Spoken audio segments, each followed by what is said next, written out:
Assalamu alaikum students. In this video we'll learn the remaining part of section 2.2 which is the exercise of slope. तो start करते हैं.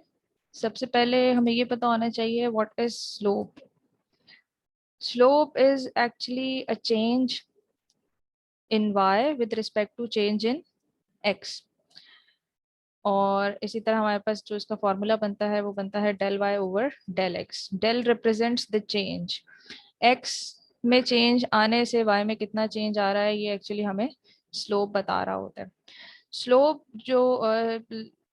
जो है वो किसी भी स्ट्रेट लाइन का हम फाइंड आउट करेंगे यहाँ पे. और स्लोप जो है वो पॉजिटिव भी हो सकता है, नेगेटिव भी हो सकता है, जीरो भी हो सकता है और अनडिफाइंड भी हो सकता है. ये इसकी चार कंडीशंस हैं कि हमारे पास स्लोप जो है वो नेगेटिव, पॉजिटिव, जीरो और अनडिफाइंड हो सकता है. और वो कब हो सकता है ये हम नीचे देखेंगे. अच्छा, at the rate at which the line rise or falls, in other words how to steep the line is. अच्छा, ये इस स्लोप का मतलब है. स्लोप को हम ग्रेडियंट भी कहते हैं. एक्चुअली हम चेंज मालूम कर रहे होते हैं कि अगर x की वैल्यू को हम 1 यूनिट बढ़ाते हैं तो उससे y में कितना चेंज आ रहा होता है. This is known as slope. Slope तो हमारे पास इस तरह से रिप्रेजेंट किया जाता है del y over del x. साथ ही साथ इसका फॉर्मूला होता है और ये स्मॉल m से रिप्रेजेंट किया जाता है. del y over del x is equal to y2 minus y1 over x2 minus x1. ये हमारे पास कहलाता है 2 point formula. when we have 2 points how to find out the slope, we will find out the slope by using this 2 point formula. अब हम जरा slope के जो ग्राफिकल रिप्रेजेंटेशन है उसमें ये देख लेते हैं कि स्लोप पॉजिटिव कब होता है, नेगेटिव, जीरो और अनडिफाइंड कब होता है. As x increases y increases. अगर हम x की 1 यूनिट बढ़ा रहे हैं तो y भी बढ़ रहा है. तो इस तरह की आपके पास लाइन रिप्रेजेंट होगी और वो आपके पास उसका स्लोप क्या होगा, पॉजिटिव स्लोप होगा. जब भी आपके पास पॉजिटिव स्लोप होगा इट मीन्स कि अगर हम x को बढ़ा रहे हैं तो y भी हमारे साथ बढ़ रहा है. सिमिलरली अगर हमारे पास नेगेटिव स्लोप होता है तो उसका क्या मतलब होता है, उसका ये मतलब होता है कि स्लोप नेगेटिव है. इट मीन्स कि अगर हम x की एक वैल्यू को बढ़ा रहे हैं तो y हमारे पास क्या हो रहा है, डिक्रीज हो रहा है. और उसका हमारे पास जो लाइन होती है वो कुछ इस तरह की होती है. ये रिप्रेजेंटेशन होती है लाइन की, ग्राफिकल रिप्रेजेंटेशन. जीरो स्लोप कब होता है? जीरो स्लोप तब होगा ऑब्वियसली जब हमारे पास y कांस्टेंट होगा. y तो अपनी जगह से मूव कर ही नहीं रहा है, y एक ही जगह पे है स्टक. और जब सिर्फ x की वैल्यूज हमारे पास चेंज हो रही है तो x इंक्रीज हो या डिक्रीज हो उससे y पे कोई फर्क नहीं पड़ा, y कांस्टेंट है. तो इस तरह की सिचुएशन में हमारे पास स्लोप जीरो होता है. सिमिलरली जब हमारे पास x कांस्टेंट हो जाता है, जाहिर है हम y का जो चेंज है वो x के रिस्पेक्ट से मालूम कर रहे हैं. और जब x ही कांस्टेंट हो गया है तो इट मीन्स के ये हमारे पास स्लोप क्या हो गया, अनडिफाइंड हो गया. तो ये इसकी चार सिचुएशंस होती हैं स्लोप की. तो अब एक्सरसाइज पर आ जाते हैं. एक्सरसाइज में हमारे पास 38 से लेकर 59 तक जो क्वेश्चंस है, in these question we need to compute the slope of the line segment connecting the 2 points and we also need to interpret the meaning of the slope in each case. हमें इनके slopes find out करने by using 2 point formula जो कि मैंने आपको ऊपर दिखाया था. और साथ ही साथ उनकी मीनिंग को इंटरप्रेट करना है. जो भी स्लोप आता है उसकी मीनिंग को इंटरप्रेट करना है. तो अब हम इसकी इंटरप्रिटेशन भी सीखेंगे कि जब हम आगे इसके वर्ड प्रॉब्लम्स करेंगे तो हम जब भी स्लोप निकालेंगे तो स्लोप को इंटरप्रेट कैसे किया जाएगा, अगर पॉजिटिव स्लोप है तो किस तरह इंटरप्रेट होगा और नेगेटिव है तो किस तरह से इंटरप्रेट होगा, ये भी हम सीखेंगे साथ. ठीक है, क्वेश्चन आ जाते. क्वेश्चन नंबर 38 मैंने लिया है. 38 में हमारे पास है 2,8 एंड -2,-8. स्लोप का फॉर्मूला होता है del y over del x which means y2 minus y1 x2 minus x1. ये मैंने पूरा फॉर्मूला यहाँ पे लिख दिया. इज इक्वल टू m के बराबर है. यहाँ पे मैंने इन पॉइंट्स को जो है वो डिनोट कर दिया कि पहला पॉइंट x1 y1 है, दूसरा पॉइंट x2 y2 है. तो इट मीन्स कि x1 की वैल्यू 2 है और y1 की वैल्यू 8 है. सिमिलरली x2 की वैल्यू -2 है और y2 की वैल्यू -8 है. इन दोनों वैल्यूज को हम फॉर्मूला में सब्स्टिट्यूट कर देते हैं.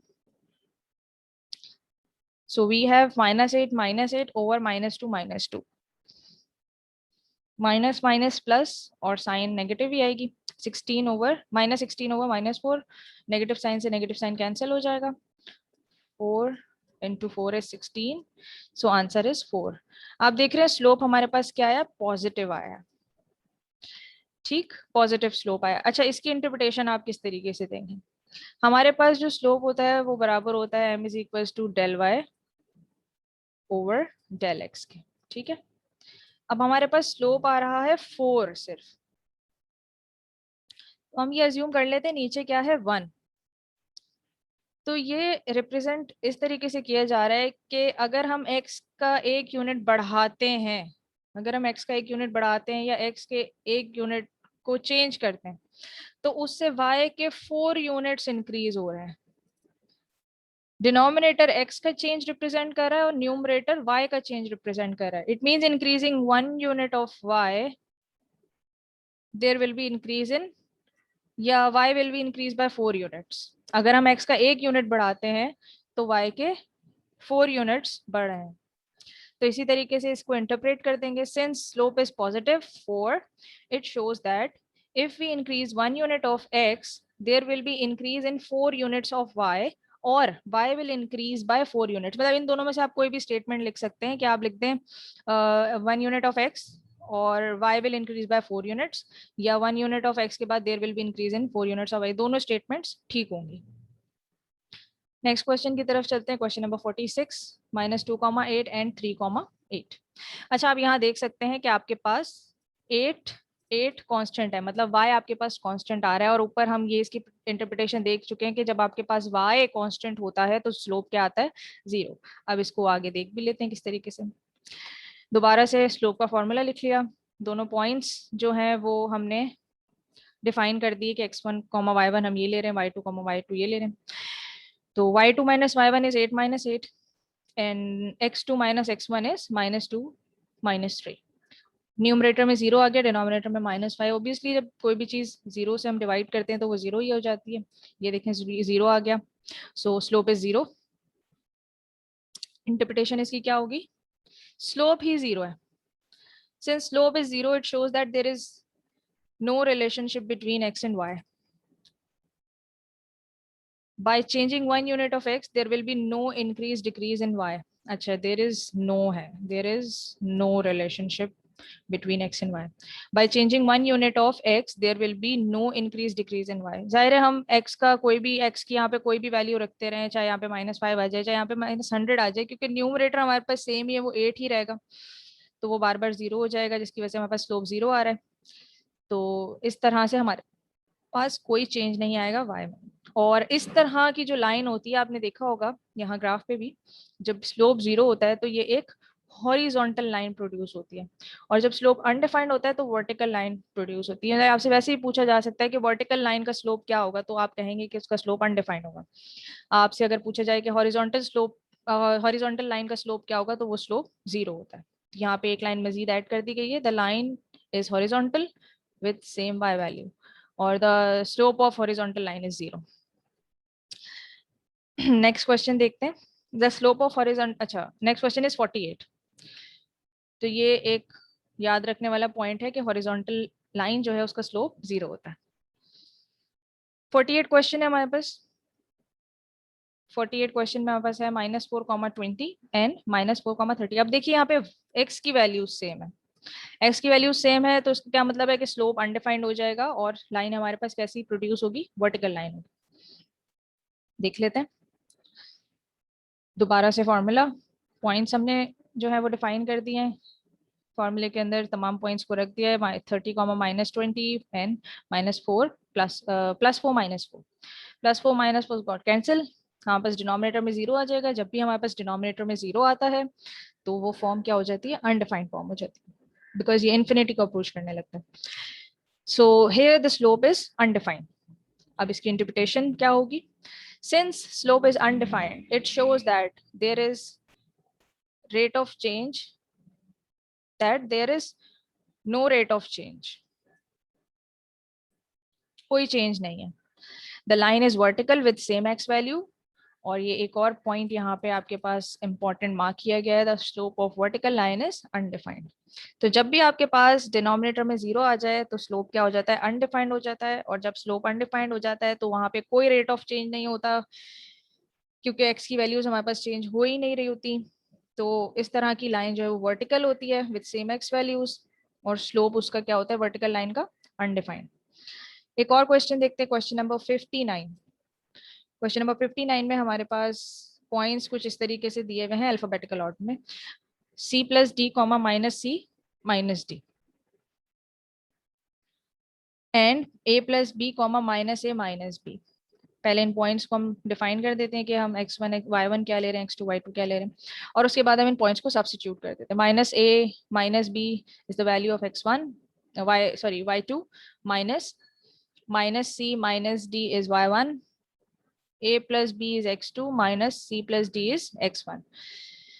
माइनस को मल्टीप्लाई करवा देते हैं, so we have minus A minus B plus C plus D, और यहाँ पर भी तो a plus B minus C minus D. अगर आप देखें तो ऊपर और नीचे वाली वैल्यूज दोनों सेम है, सिर्फ और सिर्फ फर्क क्या आ रहा है, साइन का।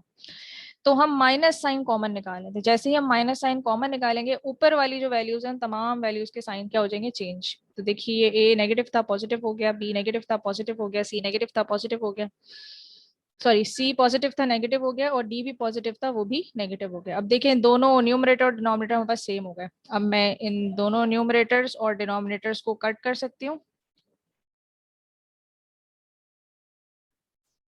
और यहाँ पर आंसर मेरे पास क्या आएगा, -1। So the slope is -1। अब स्लोप हमारे पास क्या आ रहा है, नेगेटिव आ रहा है। अब जब स्लोप हमारे पास नेगेटिव आता है, so for negative slope the interpretation will be, since the slope is -1, it shows that if we increase 1 unit of x, there will be decrease in 1 unit of y, or y will decrease by 1 unit। किस तरीके से, बिल्कुल वैसे ही जो मैंने आपको ऊपर बताया था, m is equals to del y over del x।